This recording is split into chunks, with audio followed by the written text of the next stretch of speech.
다시 쓰는 사주명리학계의 대가 재산 박재현 제1편 주역과 박도사 집안의 풍수.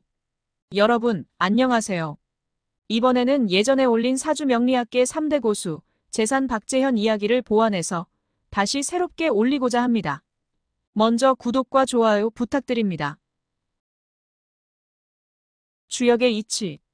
주역은 3000년 이상의 역사를 지닌 고대 중국의 철학서이자 점서로 우리 삶의 방향을 제시해주는 지혜의 보고입니다. 주역의 한 구절을 보면 지금 우리에게 필요한 방향성을 깨닫게 되기도 하죠. 하지만 주역은 단순한 점술서가 아닙니다. 우주와 인간의 본질을 탐구하며 인생의 복잡한 문제를 해결하기 위한 깊은 통찰을 제공합니다. 주역은 본래 주나라 때 완성되었다고 전해집니다. 하지만 그 기원은 훨씬 이전으로 거슬러 올라가며 중국의 초대 왕조인 하나라 시기부터 시작되었다는 설도 있습니다. 주역은 64개의 궤로 구성되어 있으며 각 궤는 6개의 효로 이루어져 있습니다. 이 궤와 효는 자연과 인간의 변화를 상징하며 우리가 처한 상황을 다양한 각도에서 해석할 수 있도록 돕습니다. 64궤는 서로 다른 의미를 지니고 있으며 그 해석은 상황에 따라 다양하게 적용될 수 있습니다. 이를 통해 주역은 단순히 미래를 예측하는 것에 그치지 않고 변화하는 환경 속에서 현명하게 대처하는 방법을 제시합니다. 여러분이 많이 들어보셨을 풍수지리 또한 주역과 깊은 관련이 있습니다. 주역에서 말하는 변화의 개념은 풍수지리에서의 기의 흐름과도 연결됩니다. 예를 들어 집터를 고르거나 중요한 결정을 내릴 때 주역의 궤를 통해 조화로운 에너지를 끌어들이는 방향을 찾을 수 있습니다. 주역과 풍수지리는 단순한 미신이 아니라 자연과 인간의 상호작용을 이해하고 조화롭게 살아가기 위한 지혜를 담고 있습니다. 우리 삶에는 많은 갈림길이 있습니다. 중요한 결정을 앞두고 있거나 삶의 방향을 잃었을 때 주역은 우리의 내면을 들여다보고 진정한 답을 찾도록 돕습니다. 예를 들어 주역에서 건 궤는 창조와 새로운 시작을 상징하며 지금이 새로운 일을 시작하기 좋은 시기임을 알려줍니다. 반면 곤 궤는 수용과 순응의 의미를 지니고 있어 때로는 상황을 받아들이고 인내해야 할 때임을 시사합니다. 주역의 각 궤는 이처럼 우리의 상황에 맞는 깊은 통찰을 제공합니다. 중요한 것은 주역이 단순히 미래를 예측하는 도구가 아니라 우리 내면의 목소리를 듣고 현명한 결정을 내리도록 돕는 지혜의 길잡이라는 점입니다. 많은 도사들과 명리학자들이 주역을 통해 인생의 방향을 찾고자 하는 사람들에게 조언을 해주곤 합니다. 이들은 단순한 예언자가 아니라 주역의 깊은 지혜를 이해하고 이를 통해 사람들의 삶을 이끄는 안내자들입니다. 도사들이 주역을 통해 내리는 조언은 삶의 다양한 문제에 대한 해결책을 제시하고 복잡한 상황 속에서도 마음의 평안을 찾을 수 있도록 돕습니다. 예를 들어 도사가 주역을 통해 현재의 어려움은 지나가는 과정일 뿐 곧 새로운 기회가 찾아올 것이다라는 조언을 해준다면 이는 단순한 예언이 아니라 우리가 현재의 어려움을 이겨내고 다가올 변화를 준비하도록 돕는 지혜의 메시지입니다. 오늘날 주역은 단순히 고대의 철학서로만 머물지 않고 현대 사회에서도 널리 활용되고 있습니다. 특히 심리학이나 경영학에서도 주역의 원리를 적용해 인간의 행동을 분석하거나 조직의 전략을 세우는 데 활용하기도 합니다. 또한 주역은 우리 일상에서의 작은 결정부터 인생의 중요한 순간까지 다양한 상황에서 유용한 도구로 사용될 수 있습니다. 예를 들어 중요한 비즈니스 결정을 앞두고 주역의 궤를 통해 상황을 분석하고 이를 바탕으로 최선의 선택을 할 수 있습니다. 이는 주역이 단순한 운세의 예측을 넘어 실질적인 삶의 지침서로서의 역할을 한다는 것을 보여줍니다. 이렇게 주역은 우리의 인생길을 밝혀주는 지혜의 등불입니다. 주역을 통해 우리는 복잡한 상황 속에서도 길을 잃지 않고 자신의 내면을 돌아보며 올바른 결정을 내릴 수 있습니다. 먼저 우리나라의 주역에 대해서 간단히 살펴보겠습니다. 주역, 명리학으로 불리는 사주팔자에 대한 기록은 유구합니다. 조선시대 경국대전에는 사주팔자를 보는 사람을 과거 시험을 통해 선발했듯이 사주팔자에 대한 운명 예측이나 궁합은 왕실부터 사대부 서민에 이르기까지 널리 퍼져 있었습니다. 이러한 바탕 아래 정감록이란 책이 쓰여졌으며 토정 이지함이 주역을 바탕으로 토정 비결을 썼고 조선 말에 김일부가 새로운 주역인 정력을 퍼뜨렸습니다. 이러한 줄기 아래 조선 말 일제강점기에 사주명리학의 대가 야산 이달이 나타났고 1900년대에 이르러 자강 이성영, 도계 박재환, 재산 박재현이라는 3대 거목이 출연하였습니다. 이들의 차이점은 김일부, 야산 이달, 자강 이석영, 도계 박재환 등은 나름 도학자적인 풍모가 강했던 반면에 재산 박재현은 지극히 현실적인 인물로 사람 개개인의 기륭을 예측하였는데 이것은 재산이 좌충우돌, 신출기모라는 천재형 스타일로 비범한 두뇌를 가진 인물이었기 때문입니다. 관상학적으로 재산의 얼굴형은 전형적인 원숭이 상으로 변화무쌍하고 동행무진으로 과거와 현재를 드나드는 형인데 대표적인 원숭이 상인물이 일본의 토요토미 히데요시, 도올 김용옥 같은 사람입니다. 도사, 역술인, 무당들의 이야기는 워낙 음지에서 흘러나오기 때문에 신비한 점도 있지만 이런 이야기가 사실인지 꾸며낸 이야기인지 애매한 경우가 많은데 음지에서 떠돌아다니는 이러한 일화들을 채집하고 당사자와 관련인에게 확인하여 말로, 글로 전해주시는 분으로 조용헌 박사가 유명합니다. 조용헌 박사는 1961년에 태어나 원광대학교에서 한국불교를 전공하였고 지난 수십 년 동안 한국, 일본, 중국의 많은 산과 사찰과 고택과 명당을 답사하는 과정에서 제야의 수많은 기인, 사주명리학자, 달인, 점쟁이, 관상가들을 만나 교류를 하면서 그동안 음지에서 갇혀있던 다양하고 흥미로운 이야기와 이론들을 세상에 널리 알린 분입니다. 스스로도 명리학자인데 박도사, 즉 재산 박재현에 관한 이야기는 조용헌 박사의 책과 글과 인터뷰에서 많은 참고를 하였습니다.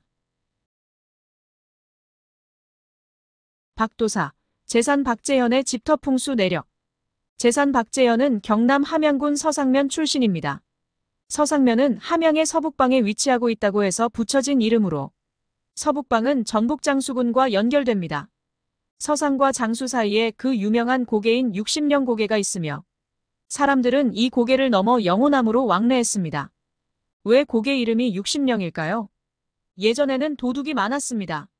고갯길이 높고 꼬부랑꼬부랑 넘어가야 하기 때문에 중간에 산적들이 진을 치고 있다가 지나가는 행인과 보찜 장수의 재물을 털었던 것입니다. 그래서 도둑대에 대비하기 위해 고개를 넘어가는 인원이 60명 정도 팀을 이루어야만 했습니다. 60명 정도 모여서 가면 도둑대의 공격에 방어할 수 있다고 보았습니다. 60령은 그만큼 험난한 고개였습니다. 60령 고개를 본격적으로 넘어가기 전에 박도사의 집이 있습니다. 서상면 옥산마을로 터가 참 좋습니다. 뒤로는 바위가 돌출되어 있어 전기가 뭉쳐있는 작은 산인 극락산이 버티고 있고 극락산 뒤로는 60령 고개에서 함양 백운산으로 흘러가는 백두대간의 맥이 받쳐주고 있습니다. 동네 앞으로도 거망산, 황석산 등 1000m 넘는 봉우리들이 병풍처럼 도열해 있습니다. 그리고 왼쪽 아주 끄트머리로는 칼바위가 날카롭게 솟아나 있는 모습이 멀리 보입니다. 안봉이 마치 칼처럼 날카롭게 보인다고 해서 대간을 종주하는 산꾼들이 붙여놓은 이름이 칼바위입니다.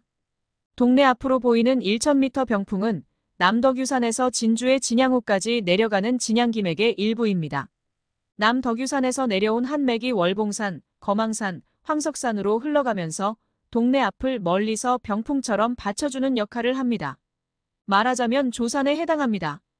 옥산마을 앞을 흐르는 냇물이 남강의 상류입니다. 앞뒤로 산들이 둘러싸고 있으면서도 그리 답답하지 않고 국세가 큰데 가운데로 냇물도 흐르니 수화가 균형을 이루었습니다. 이만하면 아주 좋은 터입니다. 이는 상주의 우복동천에 버금가는 지세를 형성하고 있는 동네입니다.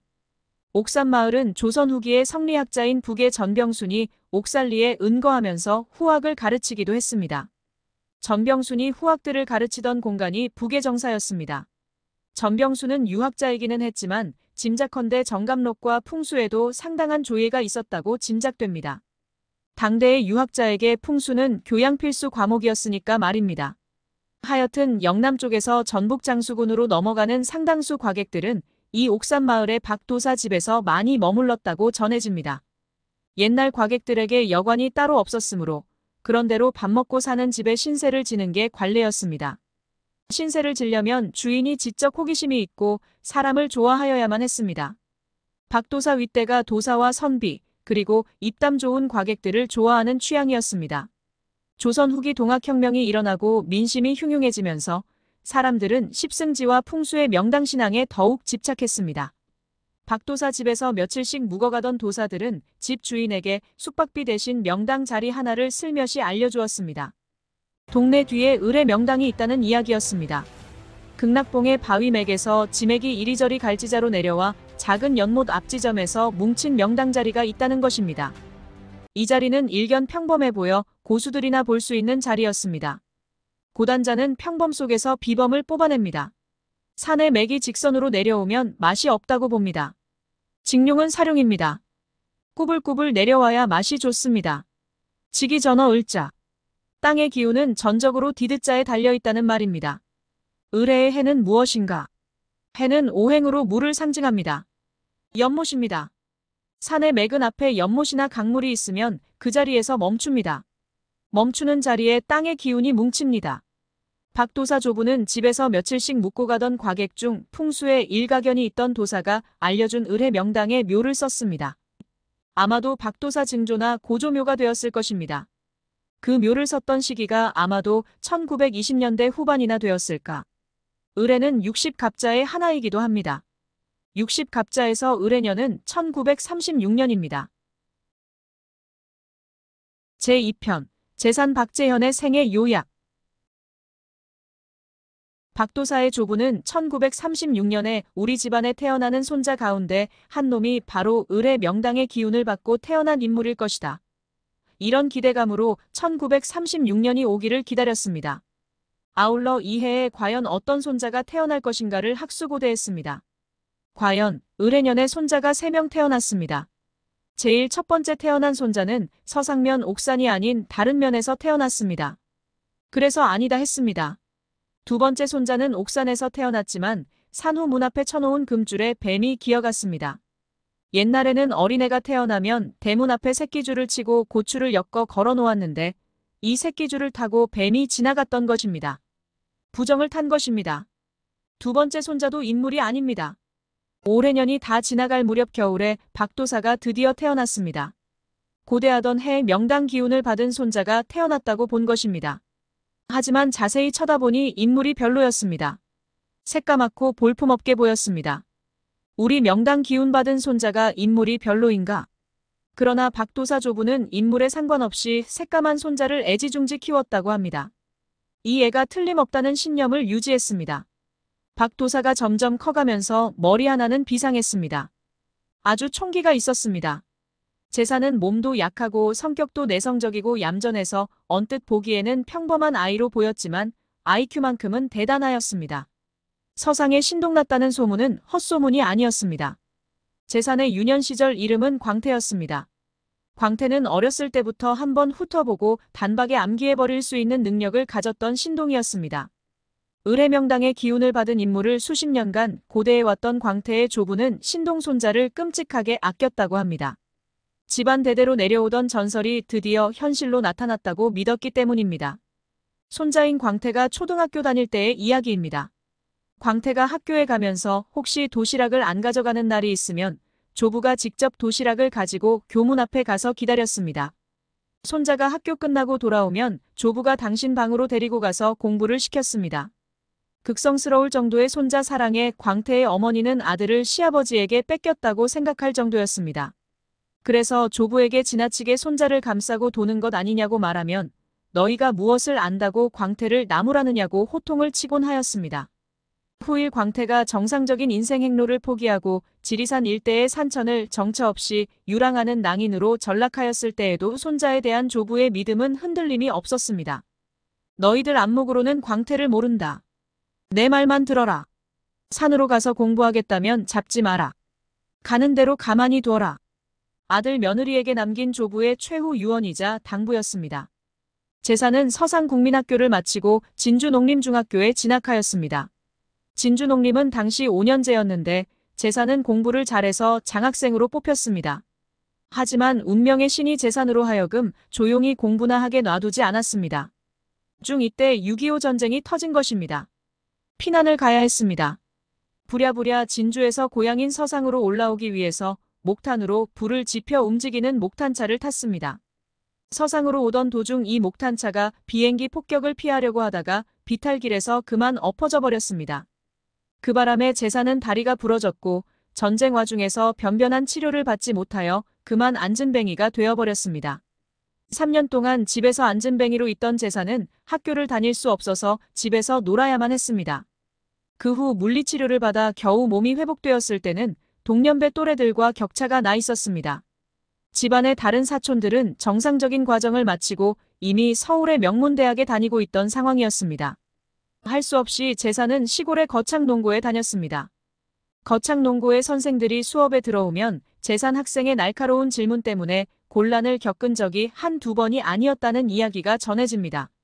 거창농고 재학 시절 제산과 같이 하숙방을 썼던 동기는 다음과 같은 수레를 남겼습니다. 언젠가 기말고사를 앞두고 있었던 때인데 하숙방에서 친구가 시험 공부를 하고 있으면 제사는 방에 누워서 친구가 책 읽는 소리를 듣고 있었습니다. 제사는 몸이 약해서 오랜 시간 동안 앉아 있을 수 없었으므로 누워 있었던 것입니다. 제사는 친구의 중얼거리는 소리를 모조리 암기해버렸습니다. 시험 공부를 열심히 한 친구는 70점 맞았는데 비해서 누워있던 제사는 만점을 맞는 희극이 연출되었을 정도로 머리가 비상하였습니다. 하지만 제사는 보편적인 학문에는 관심이 없었습니다. 이런 공부에서 무엇 하나는 회의가 끊이질 않았습니다.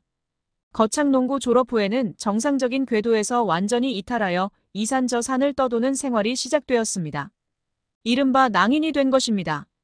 머리 좋은 천재가 낭인이 되었을 때 관심 갖는 분야는 바로 세상의 이치, 팔자도였습니다. 청년 제사는 세상의 이치를 알고 싶다는 불타는 욕망을 가지고 지리산 일대의 도인들을 만나러 다녔습니다. 이 시절 청년 제산의 모습은 거렁뱅이에 가까웠습니다. 춥고 배고프고 노잣돈도 떨어진 상황이었습니다. 완전히 밑바닥 생활을 하면서 외로운 구도자의 길을 걸었습니다. 제사는 지리산 둘레의 산청, 함양, 운봉, 구례 등지를 방랑하면서 이 골짜기 저 골짜기에 숨어서 사는 수많은 기인, 달사들과 교류를 가졌습니다. 그 과정에서 제사는 유교, 불교, 도교를 섭렵하게 되었습니다.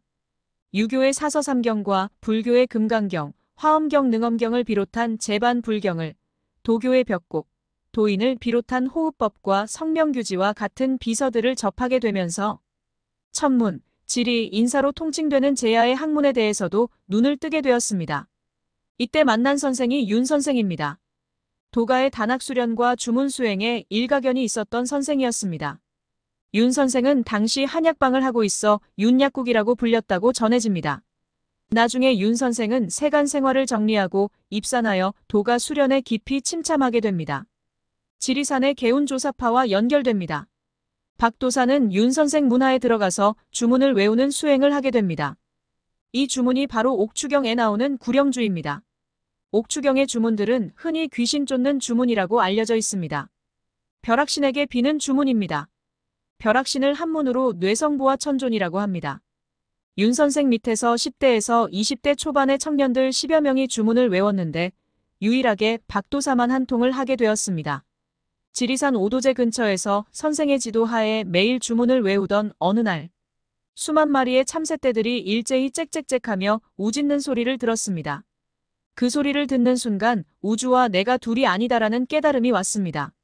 마치 화염방사기의 화염이 온몸을 태우는 것 같았다고 박도사는 수뢰한 바 있습니다. 이때부터 누군가를 보면 그의 과거와 현재, 미래가 동시에 보였다고 합니다. 제사는 약 10년 정도 지리산 시대를 보냈습니다. 31세에 결혼하면서 지리산 시대를 마감하였는데 대략 20대 초반부터 30세까지 지리산 일대를 방랑한 셈입니다. 제3편 박정희 대통령과의 만남. 지리산 시대에서 한 가지 주목할 점은 박 대통령과의 만남입니다. 제사는 지리산 시절 중간인 22세 무렵에 군대를 갔다 와야만 했습니다. 그가 군대 생활을 한 곳은 부산의 군수기지였습니다. 제사는 부산의 군수기지에서 군대 생활을 하면서 당시 군수기지 사령관으로 있던 박정희 장군과 인연을 맺었습니다. 그 시기가 대략 1950년대 후반이었는데 물론 제사는 쫄병으로 군대 생활을 하고 있었습니다. 사령관인 박정희 장군과 쫄병이었던 제산이 인간적인 관계를 맺을 수 있었던 배경에는 운명이 작용하고 있었습니다. 비록 계급으로는 쫄병에 지나지 않았지만 사람의 운명을 감정하는 데 있어서는 이미 경지에 올라있던 제사는 박 장군과 계급을 떠나 인간적으로 만날 수 있었습니다. 군대 계급으로 따지면 장군과 1등병의 관계였지만 운명이라는 주제를 앞에 두고는 카운슬러와 내담자의 관계로 전환되었습니다. 아무리 지위가 높아도 역술가 앞에서 운명을 문의할 때는 지도받는 학생에 지나지 않는 법입니다. 제사는 이때 박 장군에게 특별한 운명을 예언하였던 것으로 추정됩니다. 당신은 장군에서 끝나지 않고 앞으로 제왕이 될 수 있는 운명의 소유자라고 말입니다. 박 장군도 자신의 운명에 대한 예언을 점쟁이 1등병의 헛소리로 흘려듣지 않고 상당히 현실성 있는 예언으로 받아들였습니다. 후일 제산이 친구들에게 자랑삼아 한 이야기를 들어보면 당시 박 장군과 자신은 사석에서 만나면 형님 동생으로 부르기로 했다고 합니다. 뿐만 아니라 5.16 이후에는 박 대통령이 제산에게 함양군수를 한번 해볼 생각이 있느냐고 제안하기도 하였습니다. 제산은 가끔 박 대통령이 나에게 함양군수하라는 것도 내가 거절했다. 그까짓 함양군수하면 뭐 하겠느냐? 이렇게 산에 돌아다니며 사는 것이 훨씬 자유롭지라는 이야기를 주변 친구들에게 털어놓곤 하였습니다. 그러나 군대 생활에서 시작된 제산과 박정희 장군과의 인연은 좋지 않게 끝이 났습니다. 도가의 경전인 부경에 보면 원수에게서 은혜가 나오고 은인으로부터 원수가 나온다는 말이 있습니다. 1950년대 후반 부산군수 기지 사령관 시절에 이미 제산의 신통력을 파악했던 박 대통령은 1970년대 초반 10월 유신을 감행할 무렵 제산에게 사람을 보냈습니다. 유신을 하려고 하는데 유신에 대해서 어떻게 생각하느냐는 물음이었습니다. 이때 박 대통령의 메신저로서 제산을 찾아온 사람은 청와대의 비서관이었습니다. 비서관은 제산을 찾아와 유신의 앞날에 대해서 점괘를 물어보았습니다. 비서관과 이야기를 나누던 제산은 담뱃갑에다가 유신이라고 볼펜으로 끄적거렸습니다. 유신이 유신으로 변한다는 예언이었습니다. 유신의 뜻은 무엇인가? 저승 유자의 귀신 신자 아닌가? 만약 유신을 하면 그 결과는 저승의 귀신이 된다는 무서운 의미의 예언이었습니다. 그러자 비서관은 제산이 유신이라고 끄적거린 담뱃갑을 호주머니에 집어넣었다고 합니다. 비서관의 이 모습을 무심히 보고 있던 제산은 순간적으로 아차 내가 실수했구나 하는 생각이 번개처럼 들었다고 합니다. 제산은 비서관에게 그 담뱃갑을 가져가지 말고 그냥 두고 가라고 부탁하였습니다. 하지만 비서관은 설마 제가 이 담뱃갑을 박 대통령에게 보이기야 하겠습니까? 하면서 주머니에 챙겨서 집을 나갔습니다. 이 일이 있고 난 후 얼마 있다가 건장한 기관원들이 제산을 잡으러 왔습니다. 유신이라는 소리를 비서관으로부터 전해들은 박 대통령이 경로했던 것입니다. 제산은 남산 지하실에 끌려가 며칠 동안 죽도록 얻어맞았습니다. 기관원들이 팔을 뒤로 묶어놓고 사정없이 두들겨 팼다고 합니다. 1970년대는 민주투사만 남산 지하실에 끌려간 것이 아니라 지리산의 솔바람이 키워냈던 박도사도 남산 지하실에 초대를 받아야만 했던 시대였습니다. 중생이 고통받는데 도사라고 어찌 무사하리요. 남산 지하실을 방문한 뒤로 제산은 내면의 상처를 입었습니다. 이른바 기관원 공포증입니다. 낯선 사람들이 찾아오면 그 가운데 혹시 나를 테스트하기 위해서 기관원이 섞여 있는 것 아닌가 하는 공포였습니다. 실제로 많은 기관들이 제산을 찾아와서 별의별 테스트를 하기도 하였습니다. 명성이 알려진 도사는 익명의 다중을 상대하여야만 합니다. 익명의 다중, 그 가운데는 온갖 사람과 사건이 잠복되어 있습니다. 도사는 그 잠복된 지뢰를 미리 알고 피해 나가야만 하는 고난도의 직업입니다. 10개의 지뢰 중에서 9개는 피하더라도 마지막 1개를 피하지 못하고 그물에 걸려들면 그야말로 처참한 망신을 당합니다. 그러고도 내가 도사냐? 하는 비아냥거림과 조롱을 감수해야 합니다. 제4편 박도사의 해인사 시절과 살인범. 제산의 일생에서 지리산 시대가 지나고 가야산의 해인사 시대가 기다리고 있었습니다. 군대를 마치고 다시 지리산에서 공부하던 제산은 집안의 강권에 의하여 결혼을 하여야만 하였습니다. 장손이라 씨는 받아야만 하는 상황이었습니다. 31살 때 결혼을 하였습니다.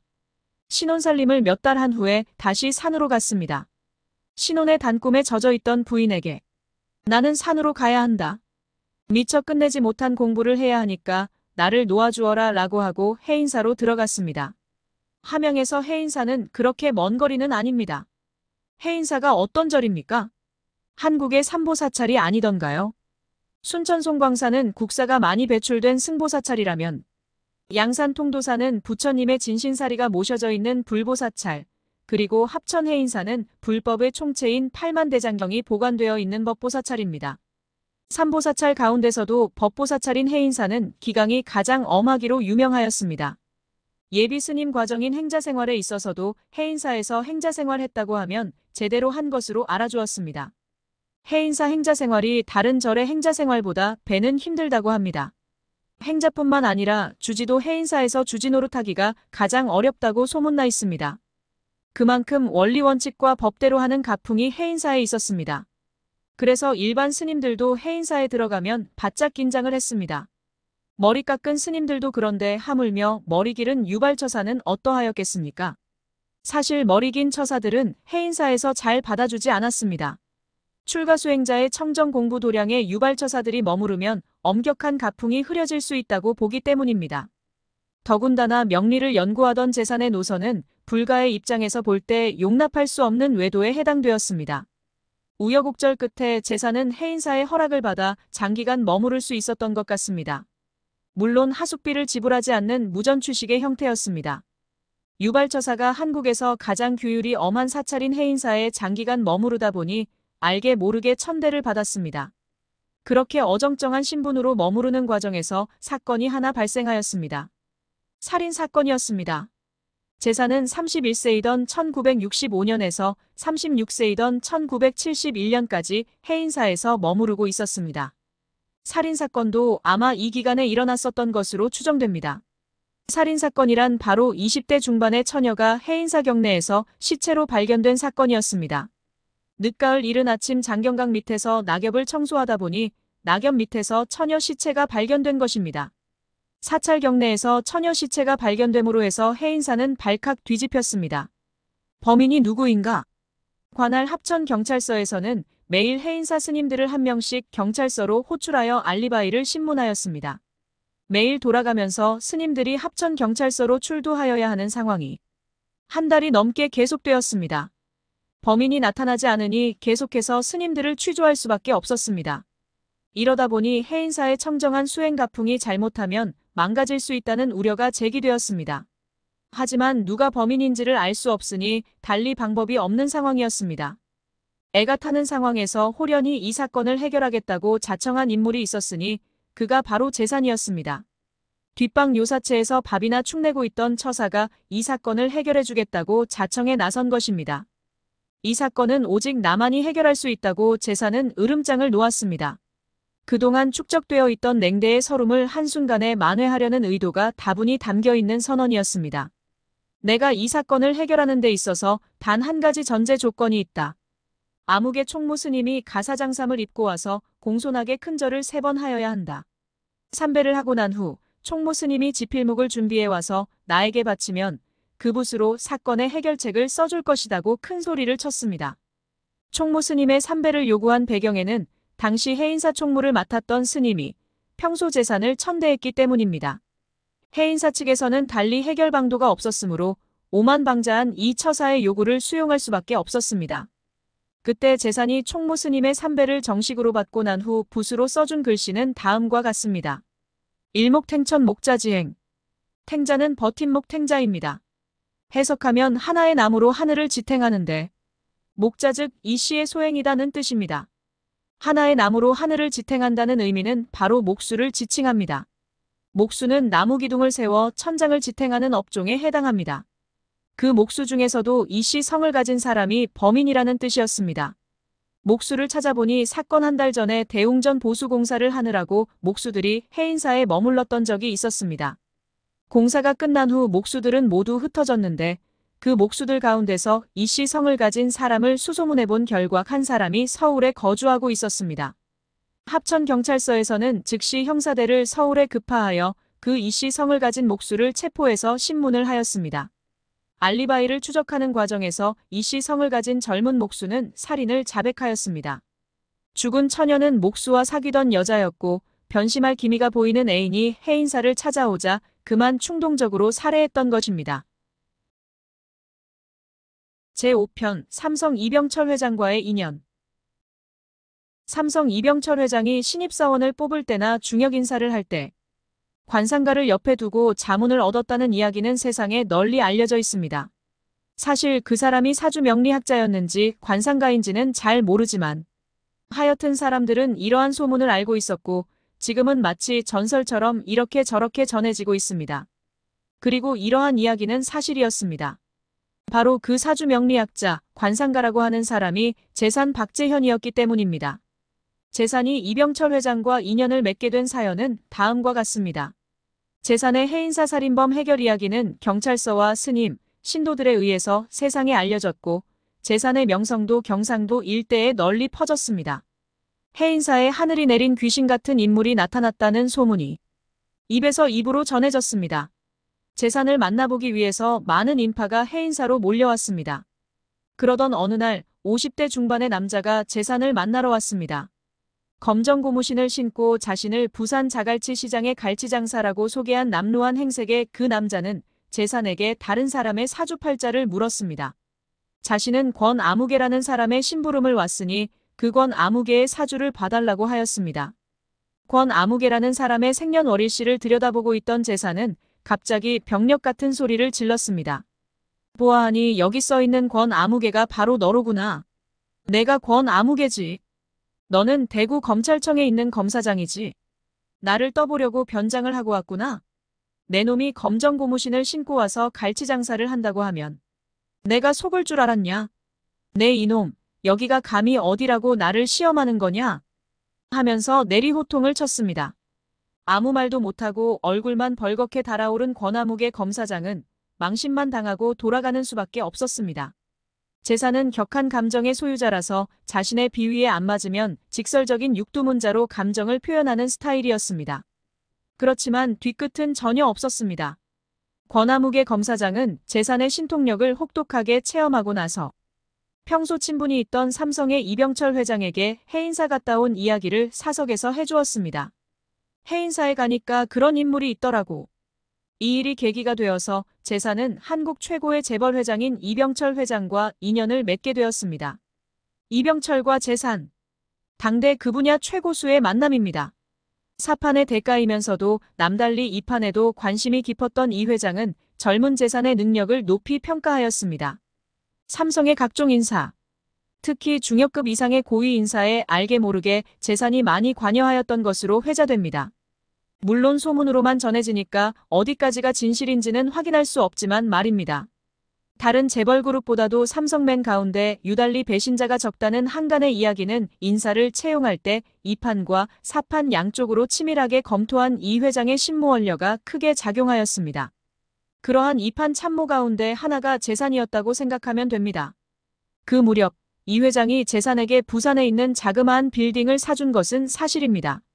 물질 가는데 마음 간다고 자그마한 빌딩을 사줄 정도로 이 회장은 재산을 높이 평가하였고 그만큼 후하게 대접하였습니다. 재벌 회장 가운데 이 회장만큼 역술가들에게 대접을 후하게 해주었던 인물도 따지고 보면 드뭅니다. 이러한 재산이 삼성의 후계 구도에도 자문을 해준 것에 대해서는 여러 가지 이야기가 있는데 그 중에 하나는 후일 뉴스타운이라는 신문에 실린 내용으로 다음과 같습니다. 이병철 회장은 후계를 정하기 위하여 주위를 물리치고 박도사에게 이렇게 질문했다 합니다. 장차 내 아들 중 누구를 후계자로 정해야 하겠소? 회장님은 누구를 후계자로 생각하십니까? 나는 맏아들 맹이를 후계자로 하고 싶소만. 그 아드님은 이 회장님이 평생 쌓은 성의 수성장이 못 됩니다. 수성은커녕 얼마 못 가고 성은 무너져 흔적도 없이 사라집니다. 수성장은 물론 번영시킬 수 있는 인물은 셋째 건의입니다. 박도사의 신통력이 있다는 예언으로 이병철 회장의 후계자 운명은 바뀌어버렸다는 항설입니다. 그러나 함양군민신문에 실린 이야기는 위와는 반대입니다. 내용은 다음과 같습니다. 이병철 회장은 박도사에게 폐일언하고 삼성을 말이요. 누구에게 물러줘야 하는지 그걸 묻고 싶어 도사님을 여기 오락했소. 의견을 제시해 주시오. 오랜 침묵 끝에 박도사는 말했습니다. 가정을 다스리는 데는 큰아들, 장자만 한 사람이 없소이다. 경영권을 장남 맹희에게 주라 그 말이오. 예. 그것이 정도입니다. 이 말에 이병철 회장은 한숨을 내몰아 쉬며 그놈아 자석은 개망난이라서. 성격이 괴팍해도 장남은 장남입니다. 괴팍한 성격은 금세 교정이 됩니다.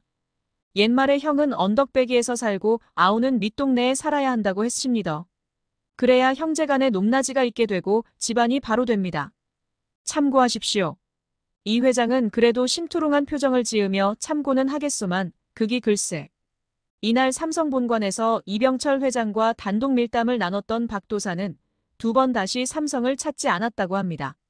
1987년 12월 1일 이건희 회장은 부친인 이병철 창업주가 별세한 지 12일 만에 삼성그룹기를 인수받고 회장 자리에 올랐습니다. 이 소식을 전해들은 박도사는 형제간끼리 다투면 모든 게 홍로상 일점설이라며 맹희, 건희 두 형제의 분란을 걱정했다고 합니다. 이병철 회장의 후계 구도에 대한 박도사의 자문 이야기는 이것뿐만 아니라 다른 여러 가지 버전이 있으나 알 수가 없습니다. 당사자는 이미 이 세상 사람이 아니고 다만 소문을 좋아하는 사람들이 이 이야기 저 이야기로 만들어서 퍼뜨리고 있을 뿐입니다.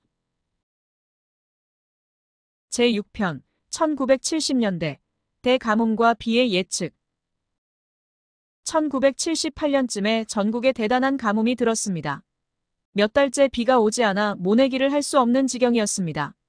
정부에서는 비상이 걸렸고 주무부서인 농수산부는 더욱 긴장할 수밖에 없었습니다.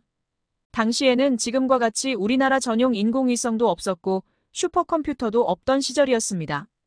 일기예보를 할 때 크다란 칠판에다 예보관이 일기도를 그리면서 대략적으로 설명을 하던 시절이었습니다.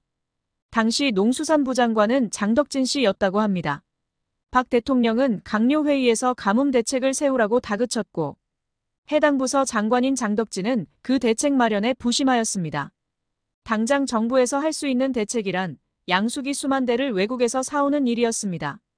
그러나 양수기를 주문한다고 해도 주문하고 배로 실어오려면 최소 한 달 이상이 걸리던 시절이었습니다.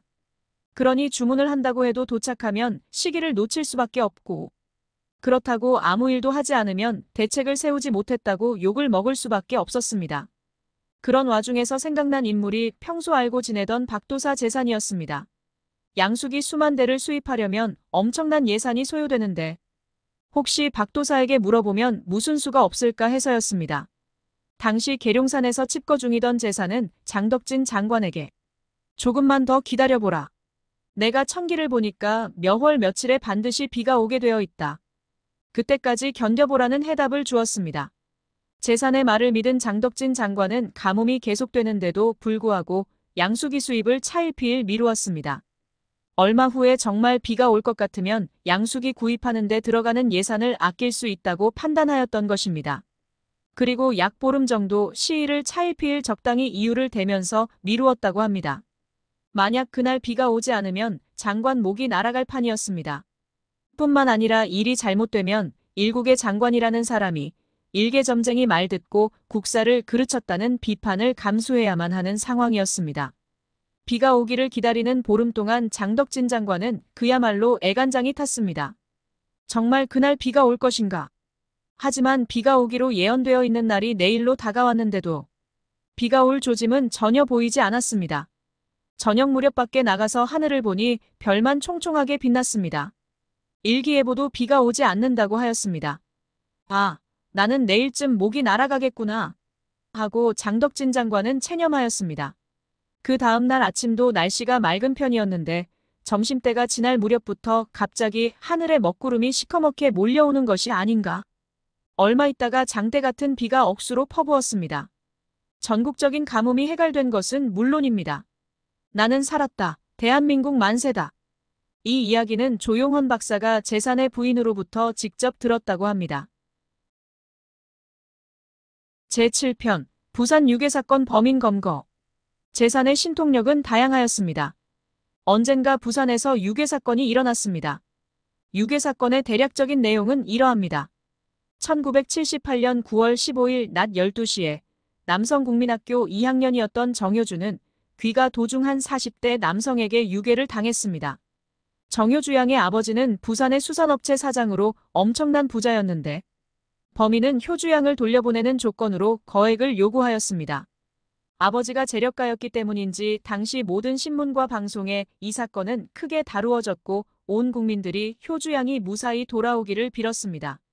그러나 이렇게 떠들썩하게 다루어졌음에도 불구하고 경찰은 범인을 잡지 못했습니다.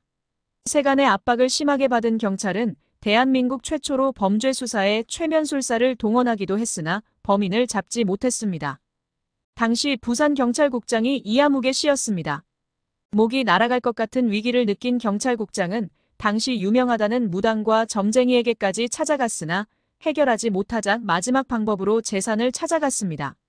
그는 범인이 어디 있겠는가 하고 물었고 그때 범인이 어디 있다는 것을 2번이나 알려주었다고 합니다. 재산이 알려준 장소에 효주양 유괴범이 자리 잡고 있었음은 물론이었고 효주양은 납치된 지 33일 만에 무사히 구출되었습니다. 이 사건 이후로 부산경찰국장에 새로 부임하는 인물은 누구든지 재산을 찾아와 안면을 텄습니다. 미제 사건에 대한 최후 대비책으로 재산을 염두에 두고 있었던 것입니다.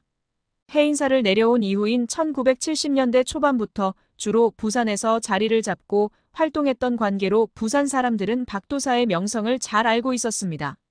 이때 재산은 복채를 평균 20만 원 정도 받았습니다. 서민이 20만 원이고 정치인은 200만 원 내지 300만 원을 받았습니다. 1970년대 후반에 20만 원이면 작은 돈이 아닙니다. 일반 서민은 부담을 느낄 만한 액수였습니다. 하지만 효과에 비하면 그 정도 액수는 싸다고 여겼기 때문에 박도사 집 앞에서는 항상 손님들로 문전성시를 이루었습니다. 몸이 약했던 박도사는 하루에 상담을 해주는 사람 숫자를 15명 이내로 정했습니다. 그 이상은 사절하는 수밖에 없었습니다. 해보면 알지만 남의 인생사를 들어주고 상담해주는 일도 보통 힘든 일이 아닙니다. 지금도 부산 사람들은 옛날에 박도사가 풀어준 사주 간명지를 농 밑에 넣어놓고 한 번씩 꺼내어 본다고 합니다.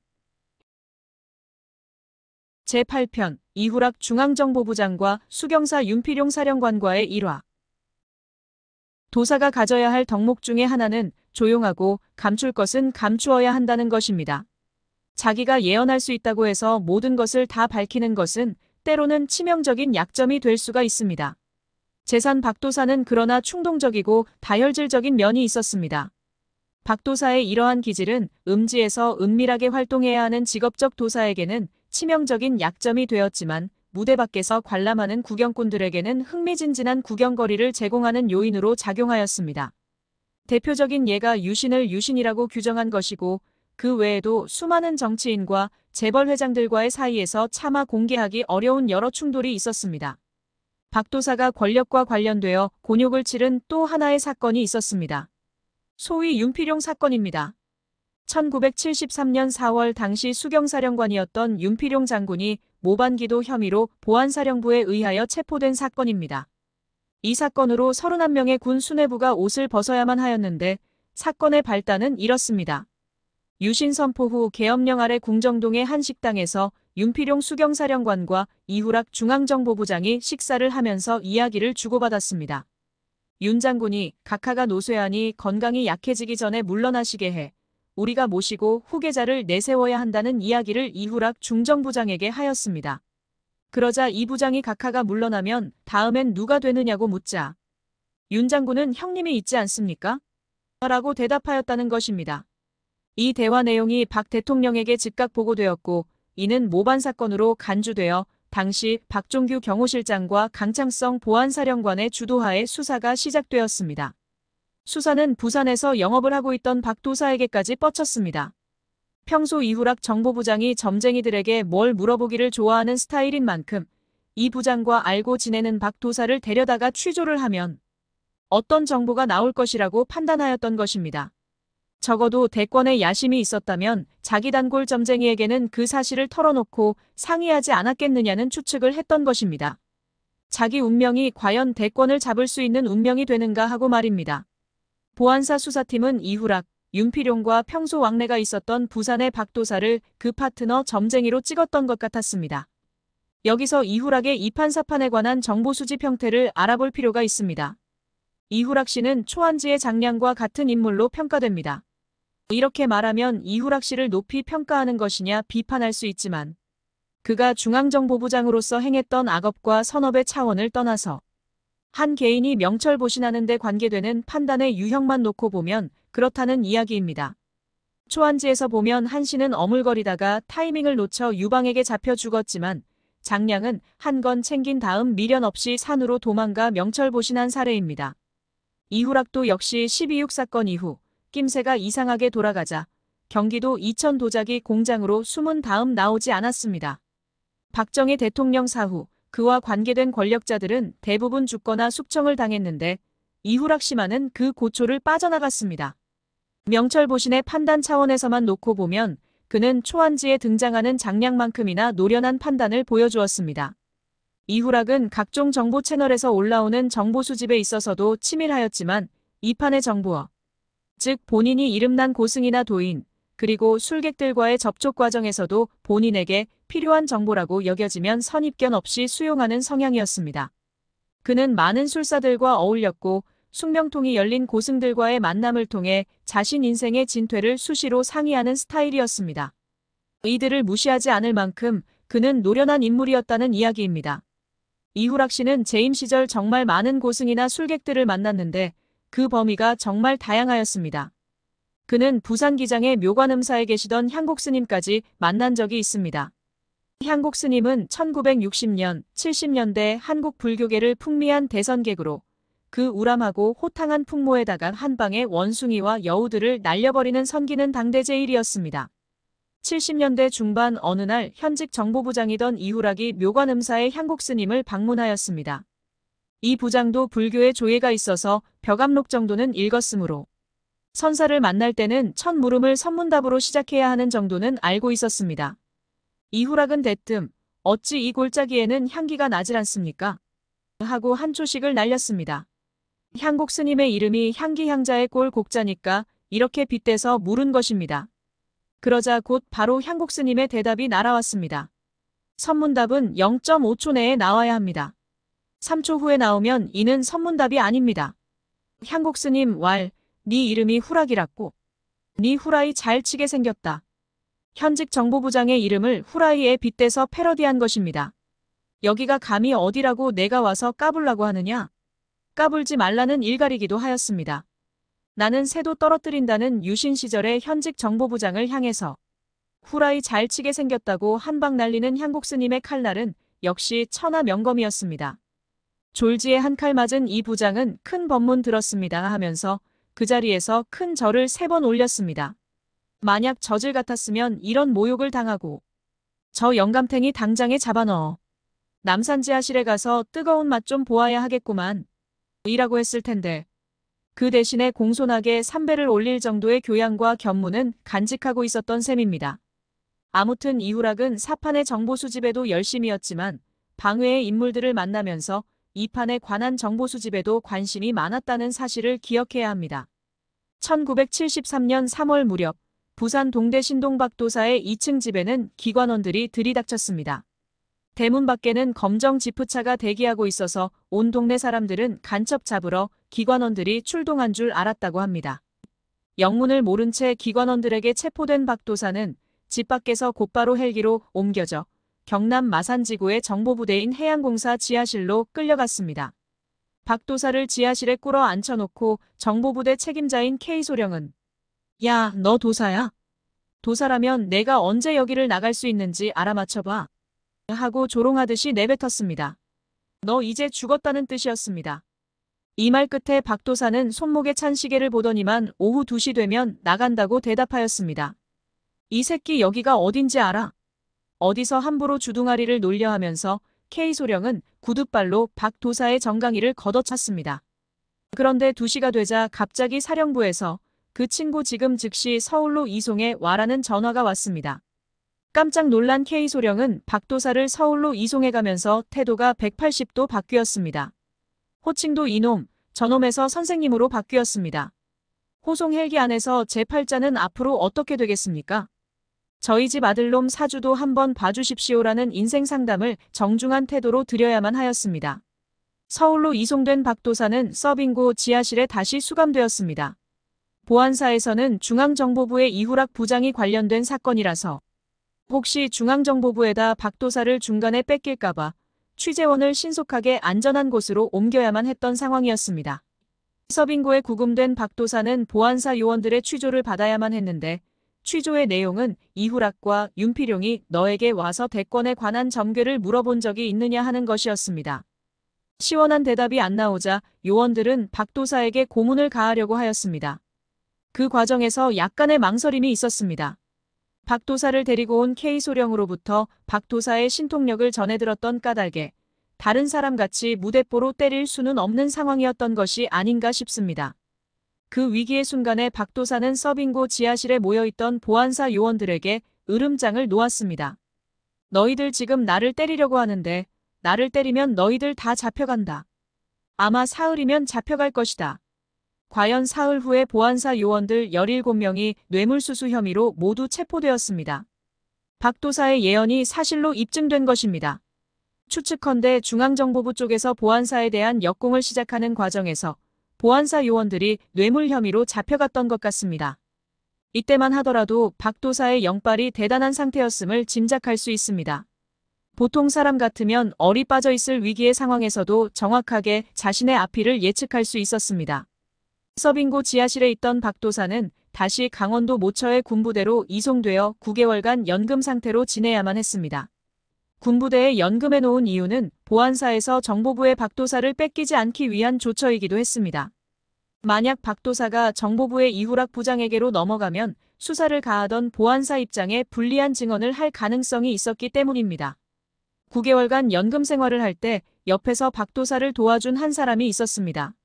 최모라는 사람이었는데 어려운 상황에 처해 있던 박도사에게 여러 가지 친절을 베풀었습니다. 이것이 인연이 되어 후일 최모라는 사람이 사업을 시작하였을 때 박도사가 그 보증을 서주게 되었습니다. 그러나 최 씨의 사업이 부도나는 바람에 그 보증이 두고두고 박도사를 괴롭혔습니다. 천하의 박도사도 실수를 한 것입니다. 이 보증건으로 인하여 박도사는 죽을 때까지 채권자들로부터 시달려야만 했습니다. 박도사 본인 이름으로는 부동산 등기를 해놓을 수 없었음은 물론 어디다 하소연도 못하였습니다. 보통 사람이 그런 실수를 하면 동정의 대상이 되지만 앞뒤를 안다고 하는 도사가 그런 실수를 하면 천하의 웃음거리밖에 되지 않기 때문에 말도 못하고 끙끙 앓았습니다. 세상 살면서 식자층 노릇하기도 힘들지만 도사 노릇하기도 힘든 것입니다. 제9편 작은 에피소드. 남원시 인월면에 가면 원재당 한약방이 있는데 이 약방 주인은 노계식으로 1940년 경진생입니다. 윗대 조상 중에 노옥계 선생이 있었는데 집안이 학문을 좋아하는 호학기질이 있고 인간관계 처신에 있어 크게 욕먹을 짓은 하지 않는 경향이 있었습니다. 노계식 윗대도 함양에 살았지만 6.25 무렵에는 인월에 살게 되었는데 함양과 인월은 지리산을 끼고 있는 이웃 동네다 보니 교류가 많았습니다. 함양 출신인 박도사와 인월의 노계식은 젊었을 때 친구였습니다. 한약방 주인은 약초의 성분과 효과에 대해서도 알아야 하고 인체의 각종 혈자리에도 조예가 있어야 하므로 도사들과 어울리기에는 아주 적당한 직업이기도 합니다. 영빨을 강조하는 박도사와 육아적인 상식을 기본으로 하는 노계식은 서로 기질이 달랐지만 지리산이 품고 있는 도가에 대한 존중은 서로 공통분모였습니다. 지리산은 무수한 도인들을 배출한 한반도 최대의 영산으로 골짜기마다 기인들의 무용담과 기행이 박혀 있었습니다. 그러다 보니 도통의 경지와 도인들의 신통력에 대해 자연스럽게 인정하고 받아들이는 기풍이 있었습니다. 두 사람이 하루는 지리산의 노계식 집에서 이 이야기 저 이야기하다 하룻밤을 같이 잔 적이 있었습니다. 아침에 일어나 박도사가 친구인 노계식에게 한마디 툭 던졌습니다. 오늘 제일 먼저 오는 손님은 황하수라는 이름의 남자이고 그 사람은 울타리가 대나무로 둘러싸인 집에서 사는 사람일 것이다. 평소 친구인 박도사의 신통력에 대해서는 대강 알고 있었지만 찾아오는 사람 이름까지 알아맞춘다는 것은 쉽게 납득하기가 어려웠습니다. 어떻게 이름까지 아느냐? 이보로 알았지. 여기서 이보라고 하는 것은 이보통령의 줄임말인데 접신이 된 상태에서 신명이 그 사람의 귀에다 대고 뭐라고 알려주는 것을 이보통령이라고 합니다. 이보로 알았지 하고 친구가 다그치니 박도사는 아니다라고 부정했습니다. 이치를 따져서 알았다고 대답했습니다. 그러자 이보가 아니면 황하수라는 이름을 어떻게 알았느냐? 그 이유를 대봐라. 물었습니다. 지금 우리가 자고 난 방의 머리맡에 물사발이 있지 않느냐? 저 물사발에 대뿌리 하나가 놓여있다. 그 대뿌리의 색깔은 누르스름한 색이다. 그리고 물사발에 담겨있는 물이 창문으로 들어오는 아침 햇살을 받아 아주 맑게 보였다. 물이 맑으니까 하수다. 그리고 대뿌리가 있으니까 그 찾아오는 사람은 집의 울타리가 대나무로 되어 있을 것이다. 박 도사가 이렇게 예언을 해놓고 한약방에 처음 찾아오는 손님이 누구인가를 기다렸습니다. 과연 처음에 오는 손님이 있어 조심스럽게 이름을 물어보니까 황하수라고 하는 게 아닌가. 귀신이 고칼 노릇이었습니다. 예전에는 잠을 자는 방 머리맡에 찬물 한 사발을 놓고 자는 습관이 있었습니다. 자다가 혹시 목마를 경우에 먹기 위한 생수인데 이 물사발 위에 얹어진 대뿌리를 보고 황시성을 연상하고 게다가 대나무 울타리에 둘러싸인 집에서 산다는 사실을 어떻게 유추한단 말인가. 이것이 과연 이성적 추리로 접근이 가능한 세계인가. 박 도사는 전성기 때 여러 선거에 개입한 적도 있었습니다. 지방에 국회의원 선거가 있었을 때인데 박 도사와 평소에 안면이 있던 사람이 국회의원 후보로 출마했습니다. 제가 이번에 선거 나가면 당선되겠습니까? 당선은 된다. 그러나 엎치락 뒤치락 사연은 있다. 처음 검표에 자네가 163표 차이로 질 것이다. 그러나 다시 재검표를 하면 45표 차이로 뒤집을 수 있다. 관건은 재검표에 있다. 개표를 한 번 더 하면 자네가 이기고 개표를 한 번만 하면 자네가 진다. 과연 박 도사의 예언대로 1차 개표에서 163표 차이로 그 후보자는 졌으나 개표에 문제가 있다고 해서 다시 재검표를 요구했고 재검표 결과도 박 도사 예언대로 45표 차이로 이겼다고 합니다. 박 도사는 이 국회의원 후보자에게 선거 자금도 빌려준 적이 있었습니다. 투표 3일을 앞두고 후보자가 실탄이 떨어졌는데 이때 박 도사가 과감하게 상당한 금액을 지원했습니다. 당선될 줄 미리 내다보았기 때문에 가능한 일이었습니다. 박 도사에 대한 이런저런 이야기를 채집한 조용헌 박사는 90년대 중반에 지리산 인근의 명당을 보러 이 동네 저 동네의 좋은 터를 답사 다닐 때 당시 풍수를 가르쳐주던 70대 후반의 경산 선생을 모시고 함양을 지나다가 서상면의 박도사 집을 예고 없이 불쑥 찾아간 적이 있었다고 합니다. 그때 덕운 정사가 거의 완공되었던 때였다고 합니다. 제 사주나 한번 봐주십시오. 벌 한 마리가 방 안에 들어와 날아다니는구나. 나갈 구멍을 찾지 못해서 앵앵거리며 방 안을 이리 갔다 저리 갔다 하는구나. 이것이 박 도사가 조용헌 박사에게 던져준 점괘였습니다. 이 벌 이야기는 선가에서 회자되는 이야기이기도 합니다. 신찬 선사가 죽어라 책만 보는 나이든 선승에게 남긴 선시입니다. 제10편 박도사의 스승, 청어선사. 제산이 계룡산 시절 스승은 청어선사였습니다. 청어선사는 박도사의 일생에 가장 강력한 영향을 미친 인물입니다. 박도사가 20대에 지리산을 방랑하던 시절에 만난 스승으로서 죽을 때까지 박도사가 그리워한 스승이기도 합니다. 청어선사는 충남 아산이 고향인 인물로 6.25 때 피난을 와서 지리산 근처의 함양에 살게 되었습니다. 그는 함양읍 교살리 행교마을에 살면서 한약방을 차려놓고 생계를 이어갔습니다. 청어선사는 50대 초반이라는 늦은 나이에야 비로소 처자식의 생계를 해결해놓고 지리산에 정식으로 입산을 하였습니다. 그는 처음 10명의 제자를 받아들였다고 합니다. 이 가운데 주문 수행 과정에서 3명은 죽고 4명은 정신 이상이 되었으며 나머지 3명이 살아남았는데 그 살아남은 3명 제자 중에 최연소자가 박도사입니다. 2명의 나이 많은 제자들은 지리산에 머물면서 정통 선도 수련에 들어갔고 박도사는 중간에 결혼하여 가정을 가지게 됨으로써 호구지책이 필요하게 되었는데 그 호구지책으로 인하여 사주 명리학 쪽으로 방향을 잡게 된 것이라고 합니다. 그래서 박도사는 목돈을 만지게 되면 말끝마다 선생님이 계신 산으로 돌아가야 할 텐데를 반복하였다고 합니다. 비록 시장바닥에서 사주를 보는 천업에 종사하였지만 그가 그리워한 곳은 청어선사가 계시는 지리산이었던 것입니다. 1970년대 후반 부산에서 어느 정도 성공을 거두어 목돈이 들어오자 계룡산에 재입산한 계기도 그러한 연장선상이었습니다.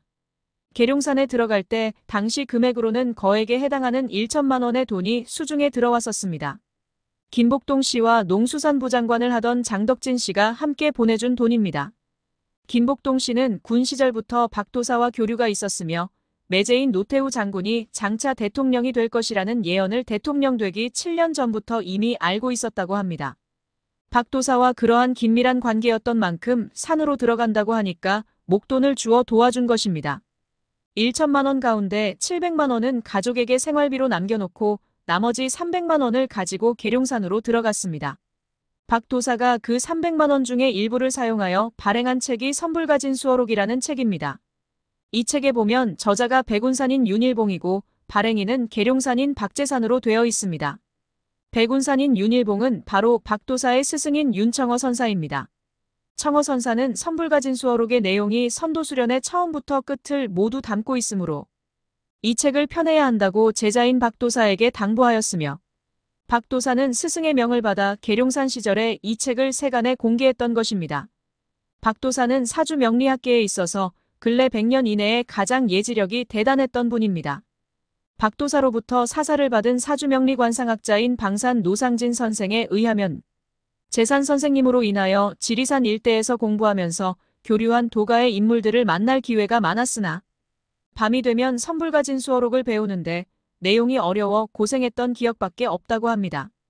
그리고 선생님은 술과 줄담배를 즐기며 식사를 제때 안 했던 대꼬챙이 성미로 몸이 허약했다고 합니다. 건강상 하루 15명만 보시는 바람에 예약이 6개월 이상 밀렸으며 사주풀이를 할 때 아무 말 없이 간명지에 인생의 고비마다 이정표로 삼으라는 의미로 풀이를 적어주셨다며 방문객은 재산 선생님이 몇 살에 무슨 띠를 만났다는 것을 적어 나가시는 걸 보고 깜짝깜짝 놀랐다고 합니다. 방산 선생은 박도사의 친필 간명지를 갖고 있었는데 정치인과 기업인 3천여 명가량이 된다고 합니다. 간명지 중 눈길을 끄는 것은 재산이 남긴 외아들 박창안의 것입니다.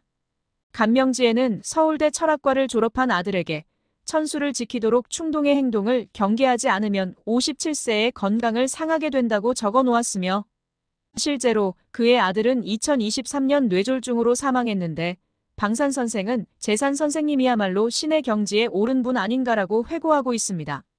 하지만 박도사 전체의 인생을 두고 볼 때 장덕진 장관과의 만남에서 비가 올 것이라는 것과 박정희 대통령과의 만남에서 유신의 결말에 관한 그 예언은 입 밖에 내지 말았어야 했습니다. 이 두 일화로 인해서 적중력이 세간에 노출되어 결과적으로 계룡산에서 수도를 못하고 다시 서울로 올라가게 된 것입니다. 때로는 알고도 모른 채 하는 내숭이 도사의 필수적인 자질인데 박 도사는 그 알고도 입을 다무는 함고의 자질을 갖추지 못했던 것이 천추의 한입니다. 겪어본 사람들의 체험담에 의하면 입이 근질근질해서 도저히 말을 하지 않고는 배견할 수 없다고 합니다. 조선 중기 토정비결을 쓴 토정 이지암 선생은 자기를 알아주는 사람을 조심하라는 말을 남겼습니다. 남자는 자기를 알아주는 사람에게 목숨을 바친다는 말도 있지만 자기를 알아주는 사람을 조심하라는 잠언도 있다는 것을 염두에 두어야 합니다. 명철보신, 즉 이치에 밝고 분별력이 있어 적절한 행동으로 자신을 잘 보호하는 것을 할 줄 알아야 합니다. 제11편 박도사의 말년. 이번에는 박도사의 말년에 대해서 이야기해 보겠습니다.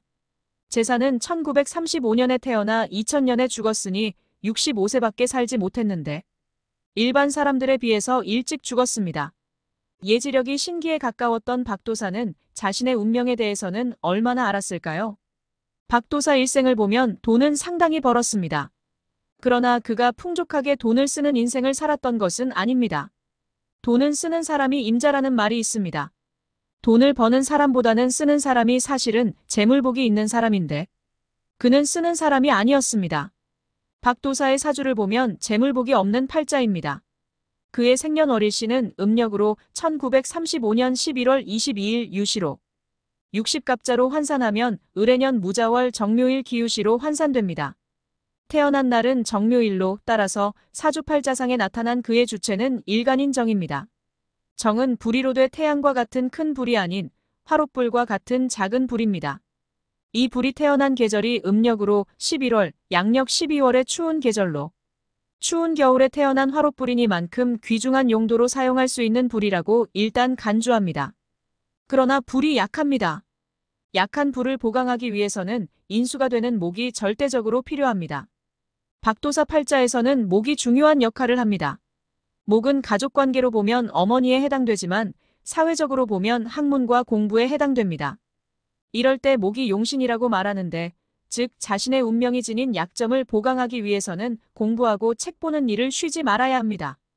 이런 형태의 사주팔자를 보통 전문용어로 탐재괴인의 사주라고 평합니다. 탐재괴인이란 재물을 탐하면 학문이 무너진다는 뜻으로 사주의 역학관계에서 재물과 학문은 서로 반비례하는 관계에 놓여 있습니다. 재물이 많은 사주는 학문이 없고 반대로 학문이 많은 사주는 재물이 없습니다. 학자가 지나치게 돈을 밝히면 공부를 못하게 된다는 이치와 같습니다. 그러므로 탐재괴인의 사주를 가진 사람은 재물을 쫓으면 몸이 상하게 됩니다. 재물을 절대 쫓아서는 아니 되고 어떤 상황에서든지 간에 책을 붙잡고 있어야 하는데 박도사 사주가 그런 사주입니다. 박도사도 재물복이 없다는 본인의 사주를 알고 있었을 것입니다. 그래서 평소에 모든 재산을 부인 이름으로 해놓았습니다. 그러나 막상 지인에 대한 보증으로 인하여 그렇게까지 본인 앞으로는 재산을 전혀 가질 수 없게 될 줄은 아마 몰랐을 것입니다. 또 한 가지 시달렸던 일은 고향인 서상면 옥산부락에 덕운정사를 짓게 된 일입니다. 덕운정사는 재산의 탄생지에 자신이 직접 세운 도관이자 집이고 아카데미였습니다. 대지 2,000평에 50여 칸에 달하는 전통 기와집의 형태로 보통 가정집이 아니라 규모가 큰 목조 건축입니다. 단순한 살림살이 용도의 집이 아닌 수양을 하는 도관 겸 제자들을 가르치는 아카데미 용도로 지은 건축입니다. 제사는 도회지에서 은퇴하여 말년에 이곳에서 공부도 하며 제자도 키우고 자신의 못다한 정신수양도 하려고 지은 건물이었습니다. 일반 주택으로 보기에는 규모가 너무 크고 그렇다고 불교 사찰로 보기에는 종교적 냄새가 덜 나는 건축물인데 상당히 많은 돈이 들어갔습니다. 한간에 50세 넘어 집 짓지 말라는 말이 있습니다. 집 짓는 일이 그만큼 사람의 진을 빼는 중노동이므로 50살 넘어서 집을 짓다가 잘못하면 건강을 다칠 수 있는 확률이 높습니다. 박도사가 건축비가 상당히 들어가는 덕운정사를 50살 넘어서 시작한 것은 무리한 판단이었습니다. 탐재괴인의 팔자를 가진 사람이 많은 건축비가 들어가는 건물을, 그것도 50대 중반에 집 공사를 시작하였고, 그리고 보증 때문에 채권자의 독촉을 받는 상황이었습니다. 이 세 가지는 모두 무리수였다고 보입니다. 이 무리수로 인하여 박도사는 명을 재촉하였습니다. 그것이 보는 사람으로 하여금 못내 아쉽게 합니다. 더 좀 살아서 사주 명리학에 관한 저술도 남기도. 제자들도 양성하였으면 좋으련만 그 일을 못하고 남들보다 빨리 죽었습니다. 이것도 결국은 운명이겠지만 사주 명리학계 입장에서 보면 한없이 애석하기만 합니다. 박도사 같은 인물은 100년 만에 하나 나올까 말까 한 인물이라는 점에서 더욱 그렇습니다. 박도사의 건강에 이상이 생기게 된 시점은 1995년 을해년이었습니다. 그 해에 경주 박혁것의 오릉에 가서 절을 하려고 하는데 갑자기 머리가 띵하게 울려왔는데 그때부터 중풍이 시작된 것입니다. 흥미로운 점은 하필 그 해에 박도사가 정기를 받고 태어난 극락산 밑에 해명당의 저수지를 포크레인으로 건드렸다는 사실입니다. 동네 사람이 저수지를 준설하기 위해서 저수지 바닥에 있는 돌들을 포크레인으로 들어올려서 자의 모가지 부분에다가 잔뜩 쌓아놓았습니다. 모가지가 눌린 상태였습니다. 중풍이 오고 나서 대조해보니 공교롭게도 저수지 준설하던 그 시점에 중풍이 왔다는 사실을 발견하였습니다. 우연의 일치인가 아니면 까닭이 있는 것인가? 신비주의를 숭상하는 술사들은 이를 동기감흥으로 해석합니다. 박도사 본인을 비롯하여 가족들은 그 저수지 준설 공사와 중풍이 관련 있다고 믿습니다. 사람이 정기를 받고 태어난 지점을 인위적으로 훼손시키면 그 해당 인물도 또한 훼손을 당한다는 것이 풍수의 동기감흥 사상입니다. 지령이 곧 인걸인데 지령을 훼손했으니 어떻게 사람이 무사하겠는가 하고 생각하는 것이 동양의 풍수신앙이기도 합니다. 박도사의 사망은 집 짓는 무리수라고 하는 인간적인 실수와 을해명당의 훼손이라고 하는 동기감흥이 복합적으로 작용한 결과가 아닌가 싶습니다. 사건의 배후를 캐보면 대개 이처럼 복합적인 원인이 얽혀져서 작용하는 경우가 많습니다.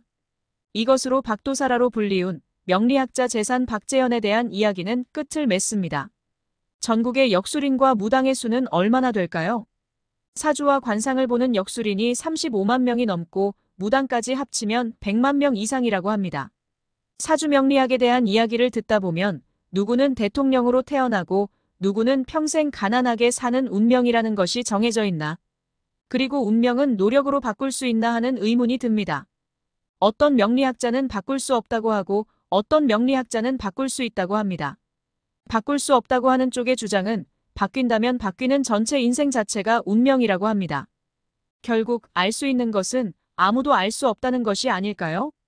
이번 11편을 마지막으로 박도사에 대한 이야기를 끝을 맺습니다. 고맙습니다. 구독과 좋아요 부탁드립니다.